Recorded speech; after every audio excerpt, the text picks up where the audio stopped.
Stop, and then you're at the Marriott Union Square. So you're just using the Waymo app like you would an Uber. Yeah, exactly. And it has a pin where you are. And so you're on Sutter Street, right? Yeah. So here's what I'm doing. I'm saying Union Square, Coit Tower, your hotel. It's going to be about 18 bucks. So it's saying, so are we that far away, or is it just that's the cost? That's just what it costs. I mean, Ubers are expensive here too. Should we do a comparison of what an Uber would cost? Yeah. All right, so let's do a comparison on Uber. So if we were doing Coit Tower. Is that where we're at? Coit Tower? Right? No, this is Union Square. Oh, okay. But I'm telling it to take us up there. Oh, we're going somewhere in the And then Marriott. Oh, so you're sort of setting a waypoint location, like if you're going to get something. Yeah. Oh, okay, so for Uber, this trip would be about even more. 26. Wow, $10 more. $27, and so it's 3 minutes away. Yeah. Now on a Waymo, let's see how long it takes, and then here's the interesting thing: the Uber can come here and pick me up. Yeah. But the Waymo says I gotta walk 3 minutes. Because it has designated spots. This is too crowded of a place. So where do we gotta walk? We'll see in a second. Hadn't told us yet. So it's requesting the car. Oh, cool. So there's a Waymo just 4 minutes away. That's 7 minutes away. It just changed. Yeah. Yeah. Is it 4 then 7? But we gotta walk 3 minutes anyway. Yeah. So let's go ahead over. So the walk to a pickup spot sort of is that same situation that we talk about where Tesla has to go everywhere. Well, I'm like, well, yeah. I don't know. maybe we're not there yet either. But I mean, this is the big thing about these services people don't realize is they're limited to the city, right? Yeah. So you have to be within the area, but then even within the area, they'll say, well, I don't want to pick you up from there. Walk a couple minutes. Yeah. And these are all things that to meet Uber, it has to be as good. It has to be able to pick you up wherever. It has to be as quick as Uber, right? Uber was 2 minutes, Waymo 7 minutes.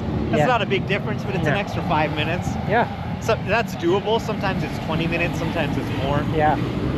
So really being able to do everything a human can, go all the way where you are, drop you off all the way where you are. It's always telling me, walk over here. I'm going to drop you off a couple minutes away from pickup, that sort of thing. And it has the walking directions on the app, just like any other walking app app would have. Yeah, so it does help you with that. Yeah. And then the cool thing is it actually shows what the Waymo's doing. So it showed a little stop sign. Yeah. Showing actually from sort of the Waymo's perception system what's going on and why it might be stopped or something like that. So you can see here, see that? The Waymo has a little thought bubble with the red traffic light. So you know that it's stopped because it's at a red light. Yeah. And then, okay, now the light's green, now it's continuing. So it's cool that they've actually tied the perception system into the app that way. Yeah. There's a lot that I think can be learned from them because they've gone through the whole thing, all the, dotting the T's, crossing the I's. Yeah. All the ODD stuff, the design domain and the places in order to actually get away with it. One of the most annoying things it does is you're standing and it comes and just drives right by you. It doesn't see. And you're like, oh my God. You can't wave at it like an Uber driver saying, "You're my guy." No. Huh.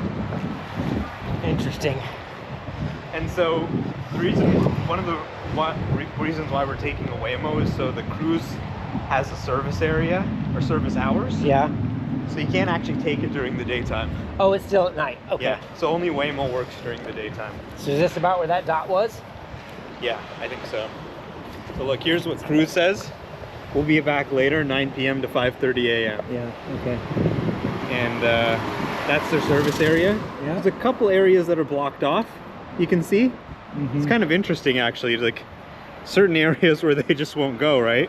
Oh. But like scattered throughout the city, but most of it is there. Yeah. And then similarly, Waymo, they've got 1 minute.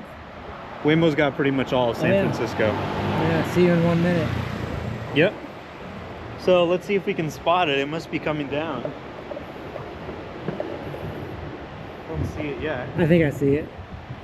Yeah, here it comes. It's behind that black car. Oh, it looks like it just pulled over up there. Is there any chance that's what it just did?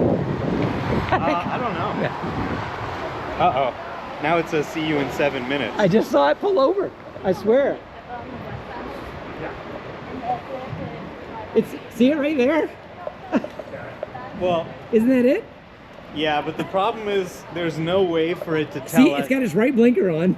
There's no way for us to tell it we're here and we're ready to get in the car. So do you think because it got into a right turn lane, it lost its ability of going straight to pick us up? Yeah, I think see its that blinkers might on. have happened, yeah. See its blinkers on. It can't go straight any longer. I think it did get stuck going the wrong way. And now it's kind of stuck. It's in this situation. And we're watching it. So there goes there's our Waymo that we waited for, and see, now it's saying see you in 7 minutes. So but it's looping. We don't really have any control. We can't say, hey, we're right here. We kind of just have to wait for it to go around the block again. You got his blinker on. Yep, that's what it's doing. And do a second chance. But the Tesla has that too. It can get itself in a jam in the wrong lane, and it has to do the right thing. You can take over. Of course you and can. Get out of that. But it's the same problem. Yeah, of course. Right. A human, when you get yourself in the wrong lane, can choose to break the law to save time. No human would say, "Let me go around the block again." They would just they'd have waited right there, and then gotten it, and gone left. Let's see if it makes the same mistake again. That happens sometimes. They get stuck in an infinite loop, So it was probably just too much traffic. It couldn't get over, but maybe this time if there's less traffic. It was in the middle lane when I told you I saw it, and it got in that lane. So I think it made a mistake. Yeah. Which is interesting because it should have HD maps. It should know every lane. And, what's going on. Yeah. That's really kind of funny. I think it's trying a little bit of a different route now to the pickup location. So did it remap it again? It's actually going to take a totally different route now.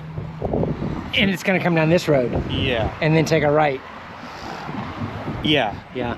So it looks like it's going to come down that way and then pull over here. And unlike Uber, can we move our pin at all?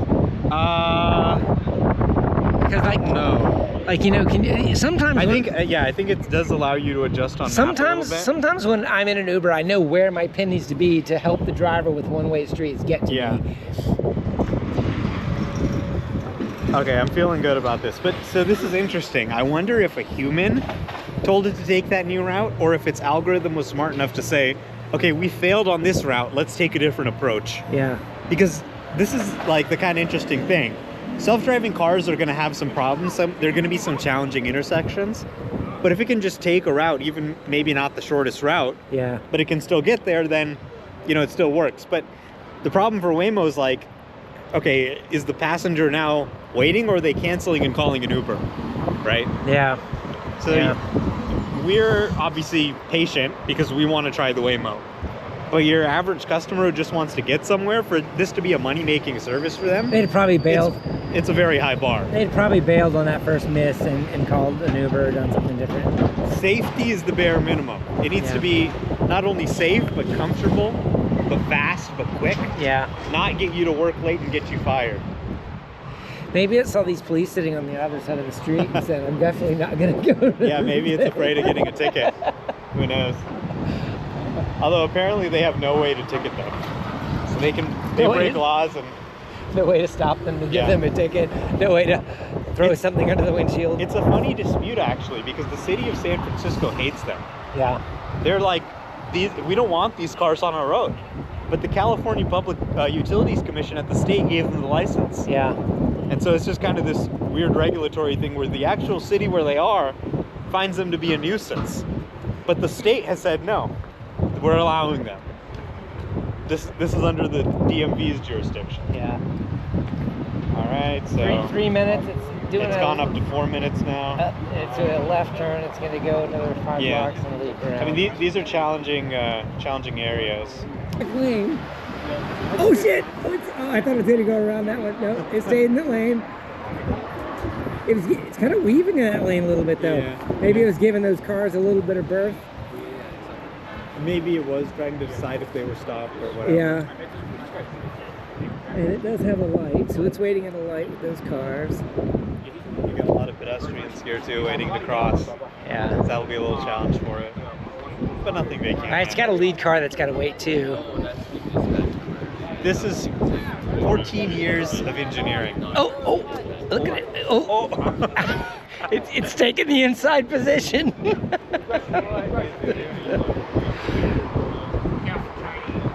I think it's thinking that is the left turn lane, Yeah. but it's really just Well, and that car confused it a little bit. Okay. Yeah, you know how New York. I think we got They it. did it. And it's going right where we were before. Yeah. Yeah. Now, how long will it wait if we didn't show up? Let's see. Car will wait 5 minutes before departing.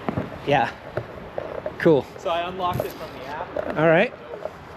Look at all these spinning things. Yeah. You want to sit in the front? No, I'll sit back there. Well, yeah, I probably should. Yeah. Yeah.